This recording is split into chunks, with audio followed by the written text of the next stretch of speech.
সকলকে UB24 YouTube চ্যানেলে স্বাগত জানাই। তো বন্ধুরা, আজ আমরা দেখতে চলেছি যে ওয়েস্ট বেঙ্গল পুলিশের তরফ থেকে যে নতুন নোটিশ বা রিক্রুটমেন্ট প্রকাশিত হয়েছে সেটি বিস্তারিত এবং কীভাবে তোমরা এটিতে আবেদন করবে তার সম্পূর্ণ ভিডিও।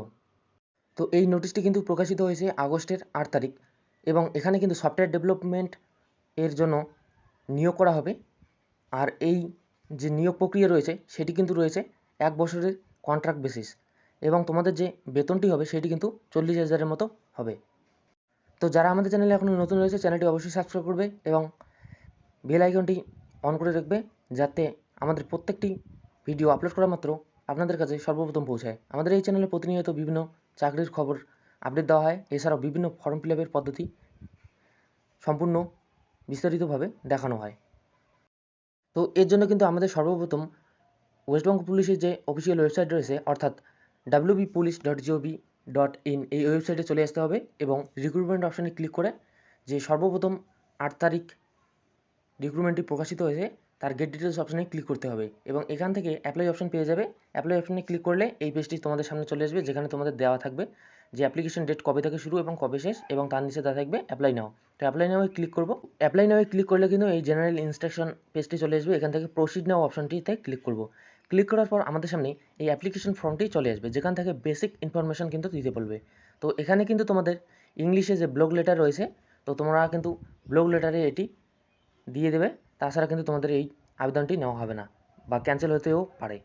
তো এর জন্য সর্বপ্রথম সিলেক্ট যে পোস্ট অপশান রয়েছে সেখানে ক্লিক করে তোমাদের 3টি পোস্ট রয়েছে, এখানের মধ্যে তোমরা যে পোস্টে আবেদন করবে সেই পোস্টটি সিলেক্ট করে নেবে এবং পরবর্তীতে যে অ্যাপ্লিক্যান্ট নেম অপশান রয়েছে ফার্স্ট নেম অপশানে তোমাদের প্রথম নামটি দিবে, মিডিল নাম থাকলে মিডিল নাম দিবে এবং শেষের দিকে তোমাদের টাইটেলটি দিয়ে দেবে। এরপর আপলোড ইমেজ অপশানে তোমরা চুজ ফাইল অপশানে ক্লিক করে নেবে। এখানে একটি তোমাদের পাসপোর্ট সাইজ ফটো আপলোড করতে হবে আর এই ফটোটি কিন্তু 30 কেবির মধ্যে তোমাদের দিতে হবে। এরপর তোমরা মেল ফিমেল অপশানটিতে সিলেক্ট করে নেবে এবং ডেট অফ বার্থ তোমরা সঠিকভাবে দিয়ে দেবে। ডেট অফ বার্থ সিলেক্ট করা হয়ে গেলে পরবর্তীতে তোমাদের যে সিগনেচার রয়েছে সেই সিগনেচারটি তোমাদের 33 কেবির মধ্যে এখানে আপলোড করে দেবে। চুজ ফাইল অপশানে ক্লিক করে তোমরা এই সাইজের মধ্যে তোমাদের সিগনেচার আপলোড করে দেবে। আপলোড করা হয়ে গেলে পরবর্তীতে তোমাদের যে আধার কার্ডের নম্বর রয়েছে এটি কিন্তু ম্যান্ডেটরি নয়, যদি কেউ না দাও তবুও কিন্তু চলবে। তো আধার কার্ডের নাম্বার দেওয়া হয়ে গেলে পরবর্তীতে তোমাদের সেই আধার কার্ডটি PDF ফরম্যাটে 200 কেবির মধ্যে আপলোড করে দিতে হবে। এরপর তোমাদের ন্যাশনালিটি সিলেক্ট করতে হবে এবং ইমেল নাম্বার দিতে হবে। তারপরে তোমাদের যে মোবাইল নাম্বার রয়েছে সেই মোবাইল নাম্বারটি দিয়ে দেবে এবং গার্জিয়ান তোমাদের পিতা মাতা বা আদার্স কেউ থাকলে সেটি তোমরা এখান থেকে সিলেক্ট করে নেবে এবং গার্জিয়ানের যে নাম রয়েছে সে ফার্স্ট নামের জায়গায় সেই নামটি দিয়ে দেবে, মিডিল নাম থাকলে মিডিল নাম দেবে এবং শেষের দিকে তোমাদের লাস্ট নেমটি দিতে হবে। পরবর্তীতে তোমাদের দিতে হবে এখানে অ্যাড্রেস করসপন্ডেন্স। তো এখান থেকে তোমাদের কিন্তু যে প্রেজেন্ট অ্যাড্রেস রয়েছে সেই প্রেজেন্ট অ্যাড্রেসটি দিতে হবে, যেখানে তোমাদের ভিলেজ, পোস্ট বা সিটি তোমরা যে জায়গায় থাকো সম্পূর্ণ তোমাদের সেই ডিটেলস দিতে হবে এবং পিনকোড ও ডিস্ট্রিক্ট দিতে হবে। পরবর্তীতে তোমাদের যে স্টেট রয়েছে তোমরা কোন স্টেট থেকে বিলং করো সেই স্টেটটি তোমরা এখান থেকে সিলেক্ট করে নেবে। তো স্টেট দেওয়া হয়ে গেলে পরবর্তীতে তোমাদের স্টেটের পর রয়েছে ডিস্ট্রিক্ট। তো এখান থেকে ডিস্ট্রিক্ট অপশানটি তোমরা সিলেক্ট করে নেবে। ডিস্ট্রিক্ট অপশান হয়ে গেলে তারপর তোমাদের দিতে হবে যে তোমরা কোন পুলিশ স্টেশন থেকে রয়েছো এবং পোস্ট অফিস দিয়ে দেবে। পরবর্তীতে তোমাদের সেই পিনকোডটি দিয়ে দেবে।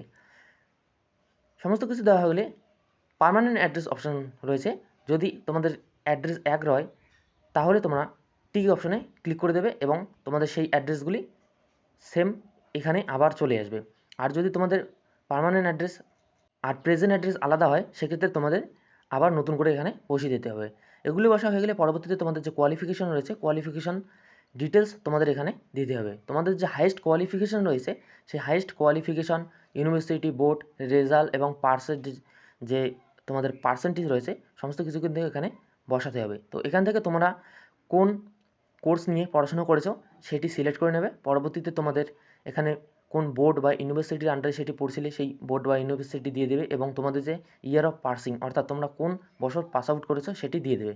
এরপর তোমাদের রয়েছে রেজাল্ট, তোমাদের পার্সেন্টেজ কত রয়েছে সেই পার্সেন্টেজ রেজাল্ট অপশানে দিয়ে দেবে এবং সার্টিফিকেট কম্পিউটার এই অপশানটিতে যে রয়েছে তোমরা যদি কোনো সংস্থায় বা কোনো জায়গায় কম্পিউটার কোর্স করে থাকো 1 বছর বা 6 মান্থের, তো তোমরা সেই কম্পিউটার সার্টিফিকেটের সমস্ত ডিটেলস কিন্তু এখানে দিয়ে দেবে।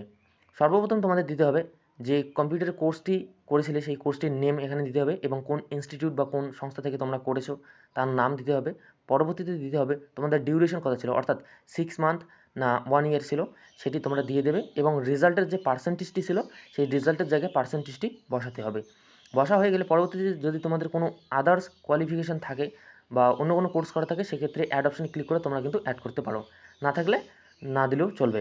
তো এরপরে তোমাদের রয়েছে ওয়ার্ক এক্সপিরিয়েন্স। তো ওয়ার্ক এক্সপিরিয়েন্সের জায়গায় কিন্তু তোমাদের যে কোনো সংস্থা বা কোনো জায়গায় তোমরা যে কাজটি করেছিলে সেই ডিটেলসগুলি কিন্তু এখানে ফিল করে দিতে হবে। তো এখান থেকে তোমাদের সর্বপ্রথমে রয়েছে ফ্রম ডেট, অর্থাৎ তোমরা কবে জয়েনিং করেছিল এবং কবে তোমরা সেই সংস্থা থেকে কাজটি বাদ দিয়েছো। তো তারপরে রয়েছে ওয়ার্কিং এক্সপিরিয়েন্স লাস্ট 3 অর্গানাইজেশন।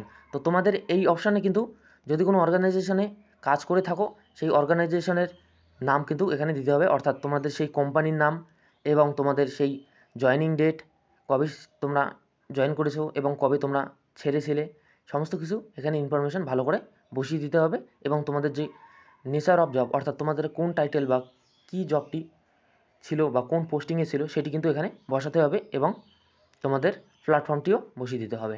তো এখান থেকে যদি কারো এক্সপিরিয়েন্স না থাকে সেক্ষেত্রে কিন্তু এটা কিন্তু ম্যান্ডেটরি করে দেয়নি, তো এখানে নাও দিতে পারো। পরবর্তীতে তোমাদের দিতে হবে এডিশনাল ইনফরমেশান। তো এডিশনাল ইনফরমেশানের জায়গায় কিন্তু এখানে তো 150 ক্যারেক্টার কিন্তু লেখা রয়েছে। তো 150 ক্যারেক্টারের মধ্যে কিন্তু তোমাদের একটি এডিশনাল ইনফরমেশান এখানে লিখে দিতে হবে এবং তোমরা যদি চাও যে না দিব তো সেক্ষেত্রে কিন্তু না দিলেও চলবে, এটা কিন্তু ম্যান্ডেটরি করে দেওয়া নেই। এরপর রয়েছে তোমাদের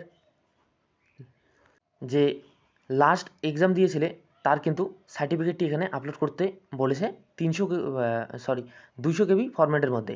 তো তোমরা কিন্তু পিডিএফ ফরম্যাটে এটা ম্যাক্সিমাম 200 কেবিতে আপলোড করে দিয়ে দেবে।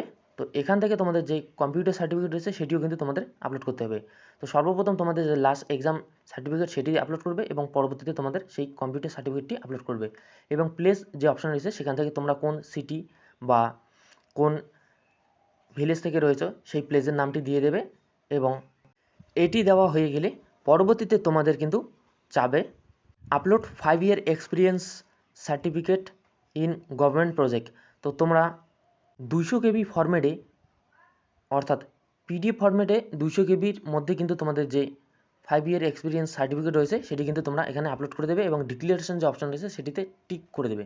করে দেওয়ার পর তোমাদের এই সাবমিট যে অপশান রয়েছে এখান থেকে কিন্তু তোমাদের যে ফাইনাল সাবমিট সেটি কিন্তু হয়ে যাবে। এই সাবমিট অপশানে ক্লিক করে দেবে এবং তোমাদের কাছে একটি অ্যাকনলেজমেন্ট রিসিপ্ট চলে আসবে এবং সেখান থেকে তোমাদের এই অ্যাকনলেজমেন্ট রিসিপ্ট থেকে পরবর্তীতে তোমরা অ্যাডমিট কার্ড ডাউনলোড করতে পারবে। তো এই ছিল আজকের ভিডিও, তোমরা কীভাবে সফটওয়্যার ডেভেলপমেন্টের যে নতুন অ্যাডভার্টাইজমেন্ট ওয়েস্ট বেঙ্গল পুলিশে রয়েছে সেটি তোমরা কমপ্লিট করবে এবং আবেদন করবে। তো তোমাদের এর জন্য কী কী যোগ্যতা এবং কত তার জন্য কিন্তু একটা আলাদা ভিডিও দেওয়া রয়েছে, যদি কেউ না জানো সেটি দেখে নেবে।